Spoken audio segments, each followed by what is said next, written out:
जी, exchange rate को determine कैसे करते हैं, उसको उसकी डिटर्मिनेशन कैसे पॉसिबल है, तो वो नॉर्मली ये होता है कि एक्सचेंज रेट जो है उसको हम डिमांड एंड सप्लाई की बेस के ऊपर जो है वो डिटरमिन कर रहे होते हैं।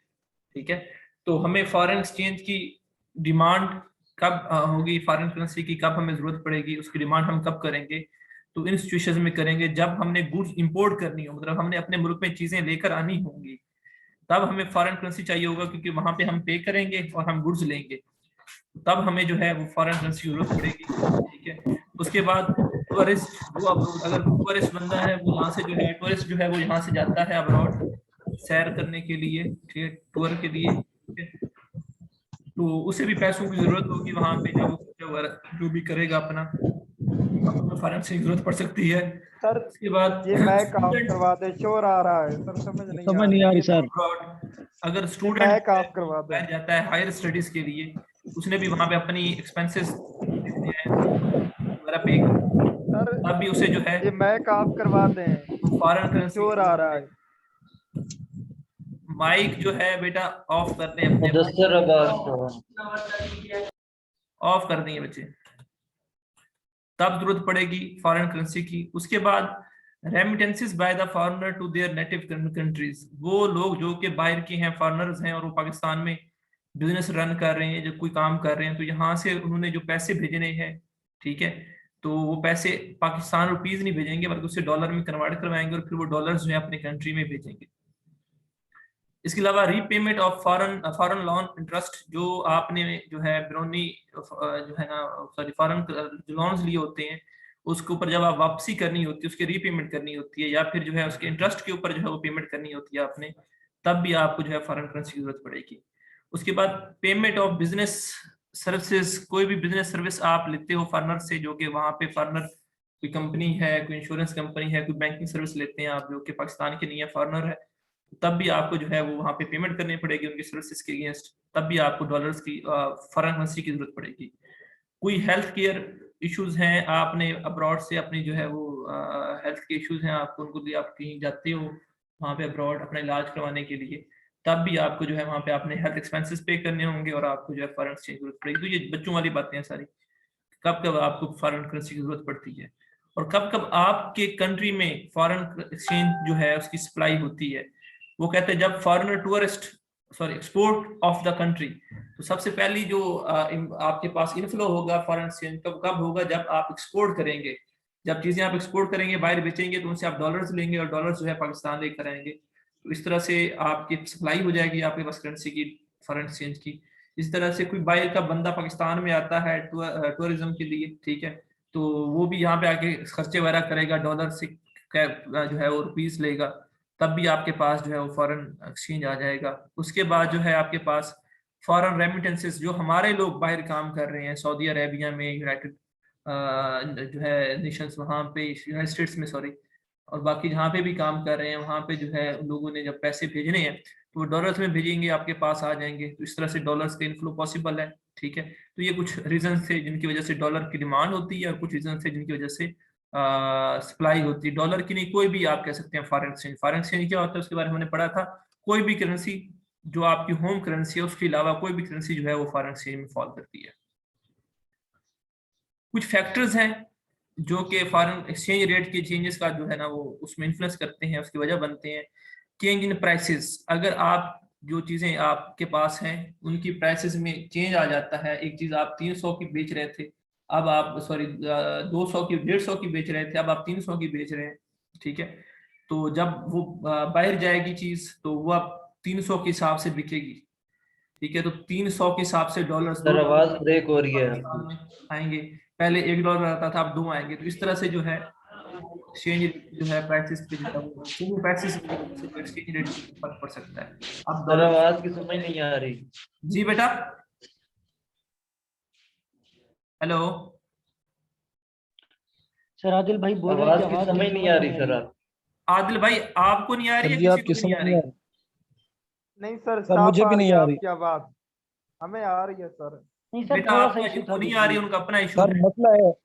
अगर किसी को कोई मसला है तो बेटा, सभी को मसला है तो बेटा बता दें, अब एक आध बंदे के लिए तो मैं नहीं रुक सकता। सर थोड़ा था, इतना ज्यादा नहीं था, थोड़ा सा था, मतलब ज्यादा नहीं था। सर सही बिल्कुल समझ है सही, समझ आपकी आवाज साफ आवाज लग क्या रही आ है। रही है? चलें ठीक है, ठीक है, ठीक है। आगे है change in exports and imports. जब अगर आपकी एक्सपोर्ट्स ज्यादा हो जाती हैं, इंपोर्ट्स कम होती हैं, एक्सपोर्ट्स ज्यादा हो जाती हैं, तो डॉलर ज्यादा आपके पास आएंगे, डॉलर ज्यादा आएंगे तो डॉलर ज्यादा अवेलेबल होंगे पब्लिक को, ठीक है। तो उनकी जो है डिमांड कम होगी, सप्लाई ज्यादा होगी, तो ऑटोमेटिकली एक्सचेंज रेट के ऊपर फर्क पड़ सकता है। एक ये रीजन हो सकता है। उसके अलावा कैपिटल मूवमेंट, ठीक है, जो आप कह सकते हैं जो चीजें हैं आपकी वो अब मूव कर जाती हैं। अब कुछ चीज आपने बाहर से मंगवानी है, ठीक है, तो पाकिस्तान में आ जाती है, ठीक है। और इसी तरह से ये बेसिकली ये भी concept up to some extent जो है वो आप कह सकते हैं कि वो इंपोर्ट एक्सपोर्ट की तरह है। बाहर से अगर लोग यहाँ पे पैसा लेकर आते हैं, डॉलर्स लेकर आते हैं, तो साफ जाहिर है कि डॉलर की सप्लाई बढ़ जानी है और डिमांड उतनी रहनी है, ठीक है, डिमांड में फर्क नहीं पड़ना। तो इससे क्या होगा, एक्सचेंज रेट इफेक्ट कर सकता है। या ऐसे भी हो सकता है कि यहाँ से डॉलर की डिमांड बढ़ जाए, यहाँ से लोग जो है पैसे जो है वो मूव करें किसी और कंट्री में, लेकिन वहां से पैसा आने वाला कोई ना हो, तो फिर भी जो है एक्सचेंज रेट के ऊपर इफेक्ट कर सकता है। तो पॉजिटिव इफेक्ट भी हो सकता है और नेगेटिव भी हो सकता है। बाकी बैंक्स के इन्फ्लुएंस के ऊपर भी है। अब बैंक जो है वो अगर जो है ऐसी ट्रेड को, एक होता है आगे जाके हम पढ़ेंगे, बैंक ड्राफ्ट होता है, लेटर ऑफ क्रेडिट होता है। तो लेटर ऑफ क्रेडिट बेसिकली जब आप ट्रेड कर रहे होते हैं ना किसी और कंट्री में, ठीक है, तो इंटरनेशनल ट्रेड में जो है ना वो यूज किए जाते हैं इंस्ट्रूमेंट्स। इसमें क्या होता है, बैंक श्योरिटी देता है कि भाई अगर इस बंदे ने पैसे ना दिए तो मैं पैसे दूंगा।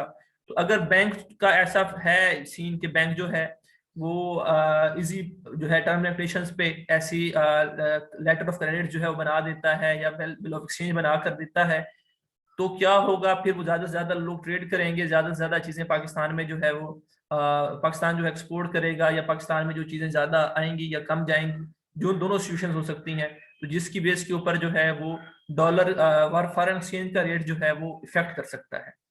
उसके बाद स्टॉक एक्सचेंज पे इन्फ्लुएंस है। स्टॉक एक्सचेंज में लोगों ने जो है वो शेयर्स परचेज करने हैं। अगर शेयर सिक्योरिटीज परचेज करते हैं तो आपके पास डॉलर्स आ जाएंगे, ठीक है, और अगर वो सेल करके चले जाते हैं तो डॉलर्स आपके चले जाएंगे, ठीक है। तो वो उस हिसाब से जो है उसका इफेक्ट पड़ता रहेगा उसके रेट के ऊपर। आगे स्पेकुलेशन इन्फ्लुएंस है। शॉर्ट टर्म के लिए मनी मार्केट में अगर आप कुछ चीज परचेज करना चाहते हैं तो कर सकते हैं। जब पॉजिटिव स्पेकुलेशन जो होगी, मतलब कि लोग ज्यादा परचेज करेंगे, तब डॉलर्स आपके पास ज्यादा आ जाएंगे, तो उनका रेट कम हो जाएगा। और जब लोग जो है वो सेल करने पे आएंगे तो फिर क्या होगा, डॉलर का रेट जो बढ़ जाएगा, क्योंकि वो डॉलर लेकर जा रहे होंगे। बाकी वो स्ट्रक्चरल इन्फ्लुएंसेस भी हैं कि टेक्नोलॉजी वगैरह चेंज हो जाती है तो आपके एक्सपेंडिचर जो है वो कम हो जाते हैं, या उस हिसाब से डिमांड आपकी जो है बढ़ या कम सकती है, जिस वजह से जो है वो डॉलर की जो है प्राइस उस पर इफेक्ट हो सकता है। पॉलिटिकल कंडीशंस के ऊपर भी बेस कर रहा होता है। अब कुछ पॉलिटिकल जो है उनका होता है कि उन्होंने जैसे अब जो है वो नून लीग ने क्या किया था, उन्होंने डॉलर्स जो है उसको मेंटेन करने के लिए जो स्टेट बैंक के पास डॉलर्स थे वो बेचना शुरू कर दिए थे, वो यूज करना शुरू कर दिए थे। तो ऐसे ही मतलब कोई भी जो है पॉलिटिकल पार्टी जो है वो अपनी रेपो के लिए ऐसे कुछ स्टेप उठाती है तो डेफिनेटली जो है वो एक्सचेंज रेट जो है वो इफेक्ट होता है। तो ये कुछ फैक्टर्स से जो कि एक्सचेंज रेट को इन्फ्लुएंस कर सकते हैं। लास्ट इस चैप्टर में जो है वो है काइंड्स ऑफ एक्सचेंज रेट। ये टर्म्स हैं 5, ये आपने इसी तरीके से पढ़नी है। एक स्पॉट रेट होता है क्या कहते हैं फॉरेन एक्सचेंज का, ठीक है। स्पॉट रेट क्या होता है कि आप इसी वक्त जाते हैं किसी भी फॉरेन एक्सचेंज डीलर के पास, ठीक है, उससे बोलते हैं कि मैंने ये डॉलर देना है, कितने पैसे देंगे, वो कहता है मैं आपको 152 रुपए दूंगा। तो जो आपको ऑन द स्पॉट जो रेट मिलता है उसको आप क्या कहते हैं, ये स्पॉट रेट है। इट मींस द, ये स्पेलिंग थोड़ी सी ठीक कर लीजिएगा, रेट एट द स्पॉट और एट द मूवमेंट, ठीक है। तो जब if you go to any currency dealer and ask him the exchange rate, he will give you the spot rate, ठीक है। तो जब भी आप उसके पास जाएंगे वो आपको जो है वो स्पॉट रेट देगा, ठीक है, जो ऑन द स्पॉट चल रहा होगा वो आपको बताएगा। फॉरवर्ड रेट क्या होगा कि फ्यूचर में आपने ट्रांजैक्शन करनी है सपोज 8 से 3 महीने के बाद, तो तब आप अगर कोई ऐसा फार्मूला लगा के एक्सपेक्ट करते हो कि तब इतना रेट होगा, तो वो रेट जो है जो कि फ्यूचर ट्रांजैक्शंस के लिए है, उससे आप क्या कहते हैं, ये फॉरवर्ड रेट है। Forward rates are related to future deliveries और ट्रांजैक्शंस, ठीक है। बाकी एग्जांपल है, ये पढ़ लीजिएगा। तो ये फ्यूचर रेट कौन सा होगा, जो कि फ्यूचर डिलीवरीज के हवाले से होगा या फ्यूचर ट्रांजैक्शंस के हवाले से होगा। सेलिंग एंड बाइंग रेट, जिस रेट के ऊपर आप डॉलर या फॉरेन एक्सचेंज खरीदते हैं या बेचते हैं उस रेट को क्या कहते हैं, selling and buying rate. The selling rate is the rate at which currency dealer sell foreign exchange, ठीक है, and buying rate is the one at which currency dealer buys foreign exchange. Inter bank rate क्या होता है? वो rate होता है जो कि सेंट्रल बैंक या कमर्शियल बैंक जो है वो डेली बेसिस के ऊपर जो है वो बता रहे होते हैं। It is the rate at which the central bank and commercial bank sell या बाय कर रहे होते हैं फॉरेन एक्सचेंज को। जिस रेट के ऊपर कमर्शियल बैंक और सेंट्रल बैंक जो है वो सेल या बाय करते हैं उसे हम क्या कहते हैं? Inter bank rate. Fisher rate क्या होता है? ये वो रेट होता है जो कि डेली बेस के ऊपर जो है सेंट्रल बैंक जो है इशू करता है कि आज जो है ये रेट चलेगा, इसके ऊपर जो है वो ट्रेड होगी। तो ये 5 रेट्स हैं, इन्हीं को देख लीजिएगा। जो पढ़ा है इसमें बेटा कोई इशू है तो बेटा बताएं, वो देख लेते हैं। सर ये 5वां ऑफिशियल रेट फिर सर समझाएं। कौन सा रेट बेटा? ऑफिशियल रेट वो रेट होता है जो कि सेंट्रल बैंक इशू करता है डेली बेस के ऊपर। अगर आप फेसबुक के ऊपर स्टेट बैंक का जो है पेज लाइक करें, ऑफिशियल जो पेज है, तो डेली बेस के ऊपर जो है शाम को वो रेट बताता है कि आज इतना जो है ना रेट चलता रहा है, ये रेट इस रेट पे क्लोजिंग हुई है। और सर ये इंटर बैंक रेट ये क्या होता है फिर? इंटर बैंक रेट वो होता है जिसके ऊपर वो बाय कर रहा है, बैंक और सेंट्रल बैंक जिस रेट के ऊपर फॉरेन एक्सचेंज बाय कर रहे हैं या सेल कर रहे हैं। और ऑफिशियल रेट वो होता है जो कि वो publicly at the end of the day जो है ना वो बताते हैं, डेली बेस के ऊपर सेंट्रल बैंक बताता है कि इतना जो है वो रेट है। ये दोनों सेम भी हो सकते हैं और डिफर भी कर सकते हैं। Okay sir. सर जी ये जो लास्ट में फैक्टर पड़े हैं ये बैड असर रखते हैं या अच्छा? दोनों हो सकते हैं। अब अगर सपोज आपके मुल्क में स्टॉक एक्सचेंज है, इसमें लोग आपके पास शेयर्स खरीदते हैं, तो क्या होगा? मुल्क में डॉलर्स आएंगे, डॉलर्स की सप्लाई बढ़ जाएगी, तो डॉलर का रेट क्या हो जाएगा? कम हो जाएगा, डिमांड कम होगी, सप्लाई ज्यादा होगी।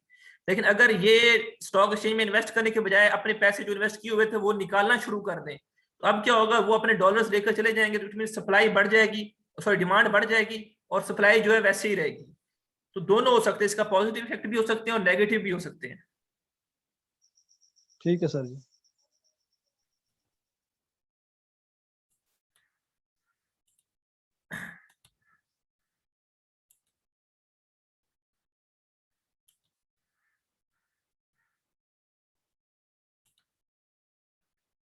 एक दो कंसेप्ट्स हैं, एक है मनी मार्केट का,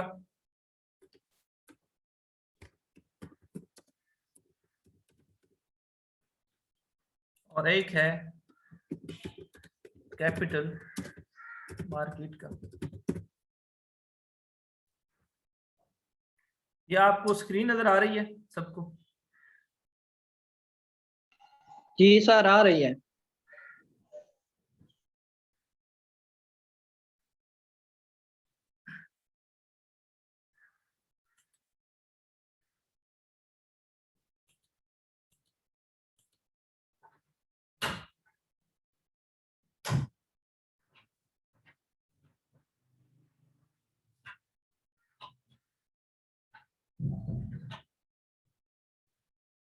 सबसे पहले कि मनी मार्केट होती क्या है, तो मनी मार्केट जो है बेटा उसमें हम जो बातें करेंगे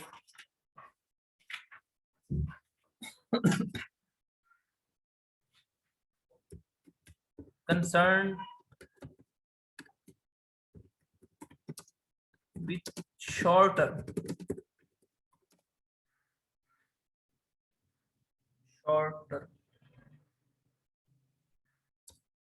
सेकंड पॉइंट जो है इसमें आप लिख सकते हैं डेफिनेशन के ही, उसमें आप कह सकते हैं ये जो है ट्रेड दो सिक्योरिटीज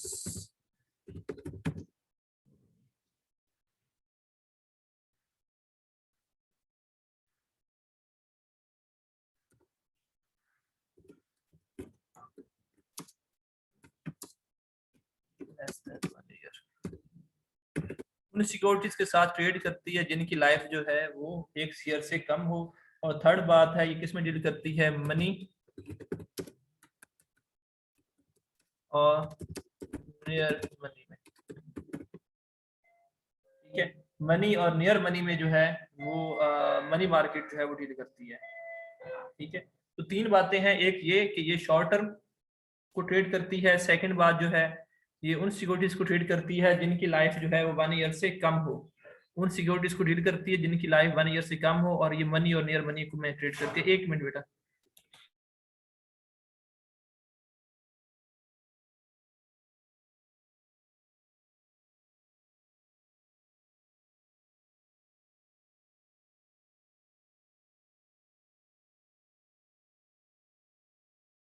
तो ये 3 कैरेक्टरिस्टिक्स होंगी मनी मार्केट की, जिसमें एक तो ये शॉर्ट टर्म को डील करेगी, दूसरा क्या इसकी जो लाइफ है वो लेस देन 1 ईयर होगी, और थर्ड में क्या ये मनी और नियर मनी जो होगी उसको जो है वो दिखेगी। कैपिटल मार्केट क्या होगी, ये नॉर्मली जो है लॉन्ग टर्म इन्वेस्टमेंट को देखेगी। इसकी जो ट्रेडिंग होगी वो क्या होगी, मोर देन 1 ईयर, ठीक है। और बाकी इसके इंस्ट्रूमेंट्स बाद में देख लेते हैं। तो इन दोनों की डेफिनेशन में कोई मसला है बेटा तो बताएं। ये सर फर्स्ट में मनी और नियर मनी का क्या मतलब है? नियर मनी जो मनी की ही फॉर्म में हो, जैसे कि प्राइस बॉन्ड है, और भी कुछ एग्जांपल्स हैं, प्रोमिसरी नोट है, बिल ऑफ एक्सचेंज है, वो पढ़ेंगे। ठीक है सर। ठीक है, अब बात करते हैं पार्टिसिपेंट्स की, कि मनी मार्केट के पार्टिसिपेंट्स कौन कौन से हैं। तो मनी मार्केट के जो पार्टिसिपेंट है उनमें जो है वो सेंट्रल बैंक है, उनमें जो है वो गवर्नमेंट है, उसमें जो है वो कमर्शियल बैंक्स हैं। ये आपने नाम याद रखने हैं कि कौन कौन से पार्टिसिपेंट्स हैं मनी मार्केट के, ठीक है। इसके अलावा एक होता है NBFI, NBFI इसे कहते हैं नॉन बैंकिंग फाइनेंशियल इंस्टीट्यूशंस, लिख लें, non banking financial institutions, NBFI, ठीक है। इसके अलावा डिस्काउंट बिल्स हाउस भी हो सकते हैं, डिस्काउंट हाउस भी हो सकते हैं। इनके नाम याद रखने हैं आपने कि कौन कौन से पार्टिसिपेंट्स हैं। इसके अलावा बात करते हैं अब कैपिटल मार्केट की। तो कैपिटल मार्केट में जो है बेटा वो जो इसके पार्टिसिपेंट्स हैं वो नॉर्मली होती है स्टॉक एक्सचेंज, वो नॉर्मली क्या होती है, स्टॉक एक्सचेंज होती है, ठीक है, नॉर्मली स्टॉक एक्सचेंज होती है। अब बात करते हैं इंस्ट्रूमेंट्स के हवाले से। तो मनी बैंक में, मनी मार्केट में जो इंस्ट्रूमेंट्स हैं उनमें आपके पास प्रोमिसरी नोट है। अब प्रोमिसरी नोट क्या होता है, ठीक है। प्रोमिसरी नोट बेटा एक प्रॉमिस होता है जो कि डेटर करता है क्रेडिटर से, जो कि डेटर करता है क्रेडिटर से कि वो एक सर्टेन अमाउंट जो है एक स्पेसिफिक डेट को अदा कर देगा, वो एक सर्टेन अमाउंट एक स्पेसिफिक डेट को अदा कर देगा, वो इस चीज का प्रॉमिस करता है और उसको क्या कहते हैं, प्रोमिसरी नोट। सबसे बड़ी बात है वो ये है कि ये जो है वो जो नोट है या जो ये प्रॉमिस है वो कौन करता है, वो डेटर करता है। वो कौन करता है, वो डेटर। साउंड आ रहा है सर। जी बेटा, साउंड आ रहा है किसी किस्म का। बिलावल अहमद का माइक ऑफ कर। बच्चे तो आप लोग हैं ना जिनके पास शोर है वो खुद अपना माइक जो है बंद कर दिया करें।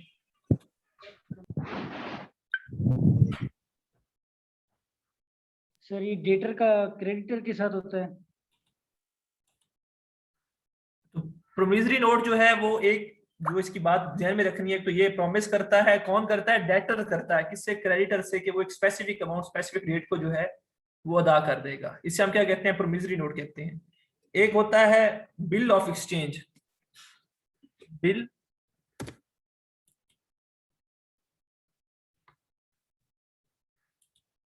बिल ऑफ एक्सचेंज, ठीक है।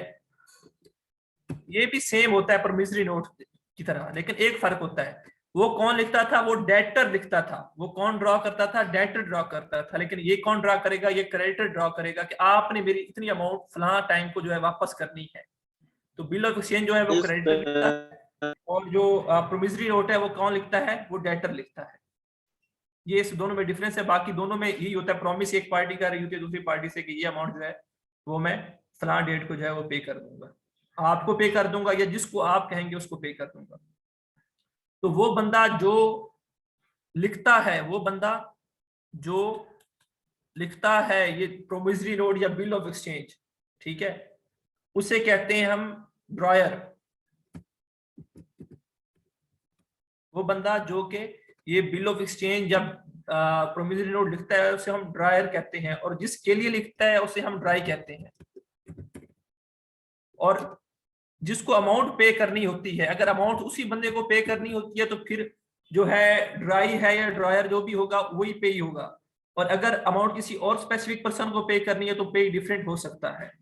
तो ड्रायर कौन होगा? वो बंदा जो कि प्रॉमिस जो है वो नोट जो है वो लिखेगा, वो नोट प्रोमिसरी नोट भी हो सकता है, बिल ऑफ एक्सचेंज भी हो सकता है। ठीक है, ठीक है।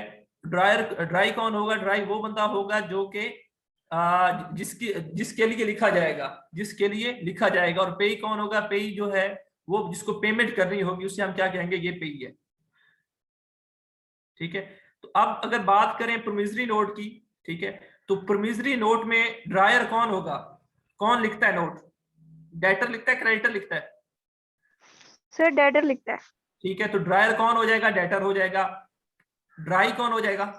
होगा क्रेडिटर। क्रेडिटर होगा। और पेई जो है वो क्रेडिटर भी हो सकता है, कुछ थर्ड पर्सन भी हो सकता है। ठीक है, अब ऐसे ही बात करते हैं बिल ऑफ एक्सचेंज की, तो बिल ऑफ एक्सचेंज में ड्रायर कौन होगा? क्रेडिटर। क्रेडिटर होगा। और ड्राई कौन होगा? डेप्टर। डेटर। डेटर। और पेई? जी सर, कोई भी हो सकता पे है। भी डेप्टर होगा। क्रेडिटर भी हो सकता है और कुछ थर्ड पार्टी भी हो सकती है। ठीक है, इसके बाद एक और तीसरा जो है मेरे पास, ये दो पार्टिसिपेंट्स मेरे हो गए, प्रोमिसरी नोट और बिल ऑफ एक्सचेंज। तीसरा मेरे पास है ट्रेजरी बिल्स। जी नासिर मोहम्मद।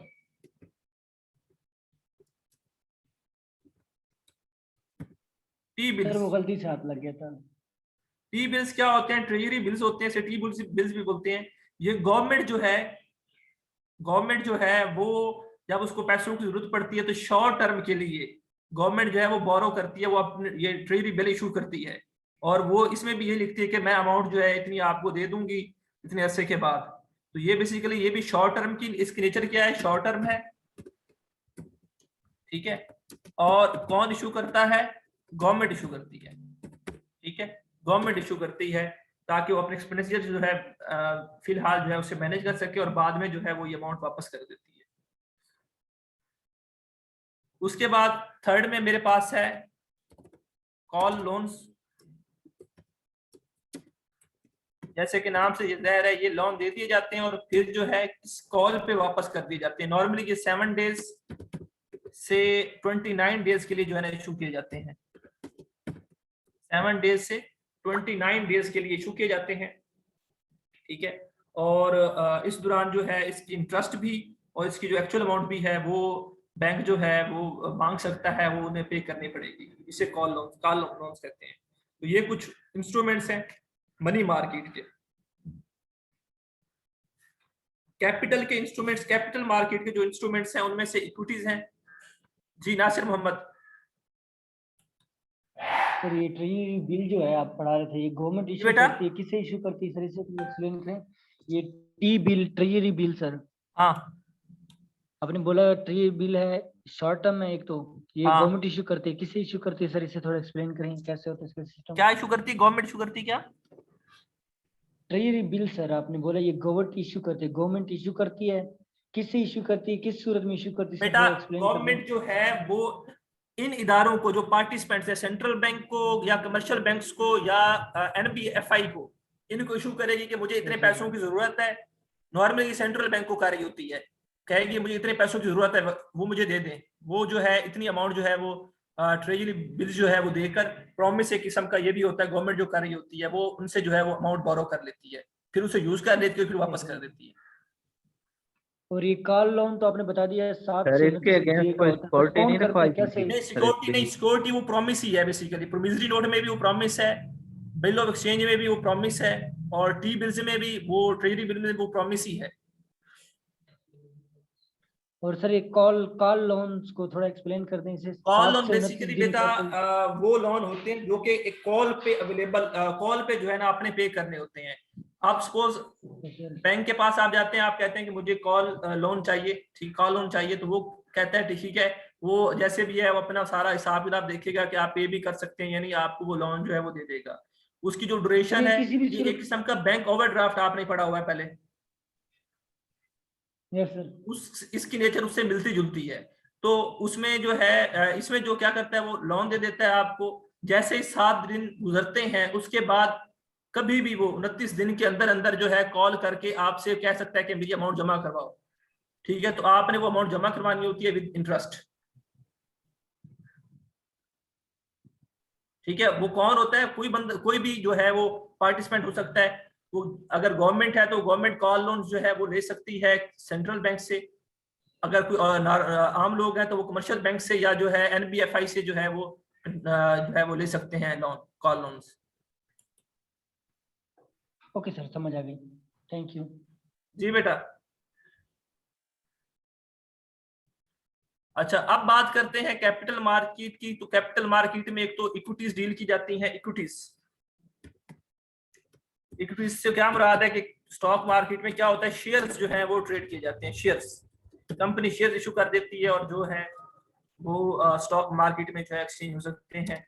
इसके अलावा जो है बॉन्ड डिबेंचर्स जो हैं वो इशू होते हैं, डिबेंचर्स, बॉन्ड्स डिबेंचर्स। ठीक है, तो इसमें उन्होंने कुछ बताए हुए कारपोरेट डिबेंचर्स होते हैं।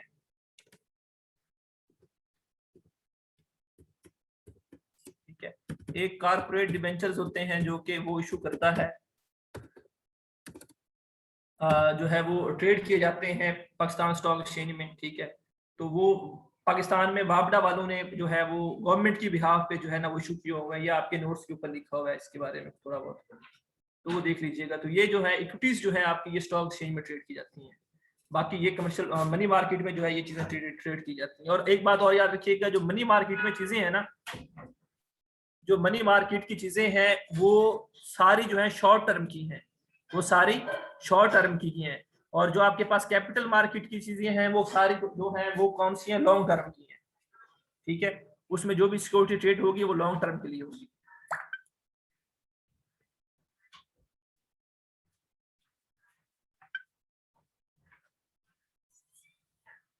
एक और बात सर, ये ये जो होती है मनी मार्केट, इसमें वो सिक्योरिटीज ट्रेड की जाती हैं जो कि हाईली लिक्विड हो। हाईली लिक्विड हो मतलब कि जल्द ही कैश में कन्वर्ट हो जाए, नियर, वो पढ़ा था ना मनी और नियर मनी। ठीक है, तो ये जो सिक्योरिटीज होती हैं ये हाईली लिक्विड होती हैं, और ये जो है लो लिक्विड होती हैं। ये जो होती हैं लो लिक्विड होती हैं। ठीक है, वो हाईली लिक्विड होती हैं और ये जो है लो लिक्विड होती हैं। अब आपने करना क्या है, इसमें बुक आपके पास है, ये हमने जो चीजें पढ़ी हैं इसको आप लोगों ने देख लेना है। कुछ चीजों के नाम याद करने, जैसे अब मैं आपसे ये नहीं पूछने लगा कि स्टेट सेंट्रल बैंक क्या होता है, डेफिनेशन बताएं, कमर्शियल बैंक क्या होता है, डेफिनेशन बताएं, कि हम बाद में इनके बारे में पढ़ेंगे। डिस्काउंट हाउस क्या होते हैं, एनबीएफआई क्या होते हैं, इनके जस्ट आप नाम याद करने। मैं आपसे ये नहीं पूछूंगा कि स्टॉक एक्सचेंज क्या होती है। ठीक है, जो पॉइंट्स मैंने बताए हैं इनकी डेफिनेशंस करनी है, कौन कौन से पार्टिसिपेंट्स हैं। अब इन पार्टिसिपेंट्स के बारे में मैंने आपको बता दिया है कि प्रोमिसरी नोट क्या होता है, पिलो एक्सचेंज क्या होता है, टी बिल्स क्या होते हैं, कॉल लोन्स क्या होते हैं, इक्विटीज क्या होती हैं। ठीक है, इनके बारे में आपको पता है, तो ये चीजें मैं टेस्ट कर सकता हूँ, कौन सी लॉन्ग टर्म है, कौन सी शॉर्ट टर्म है। कॉर्पोरेट डिबेंचर हमने नहीं पढ़ा। डिवेंचर्स आपने बॉन्ड्स वाला चैप्टर पूरा मैंने अकाउंटिंग का पढ़ाया आपको, एडवांस अकाउंटिंग का। अगर अभी भी आपने नहीं पढ़ा तो फिर मैं क्या कह सकता हूँ। मिड में एडवांस अकाउंटिंग का चैप्टर मैंने आपको करवाया है, 3rd chapter. Sir, corporate debenture. Corporate debenture मैंने ये बोला है कि डिबेंचर ही होते हैं वो, लेकिन ये गवर्नमेंट इशू करती है। जैसे कि वापडा गवर्नमेंट के अंदर है, तो वापडा को अगर पैसों की जरूरत पड़ेगी तो वापडा की बिहाफ पे जो है वो गवर्नमेंट जो है वो अपने डिबेंचर इशू करेगी। अभी कुछ अर्सा पहले, अभी हम आपने इस्लामिक बैंकिंग नहीं पढ़ी, तो जो डिबेंचर्स होते हैं इस्लामिक बैंकिंग में उसे सकूक कहते हैं। ठीक है, तो वो सकूक भी इशू किए हैं गवर्नमेंट ने, तो वो भी आपके पास कह सकते हैं, आपको कारपोरेट सकूक है।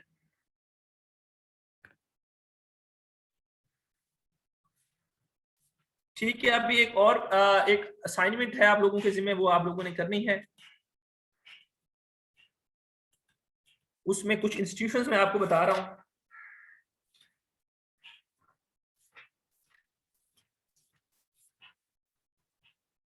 IMF, वर्ल्ड बैंक,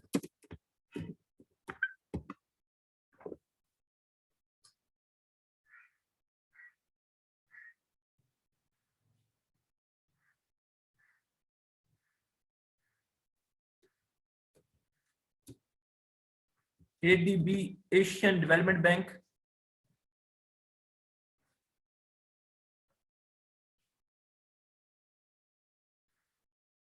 और एक IDB है इस्लामिक डेवलपमेंट बैंक।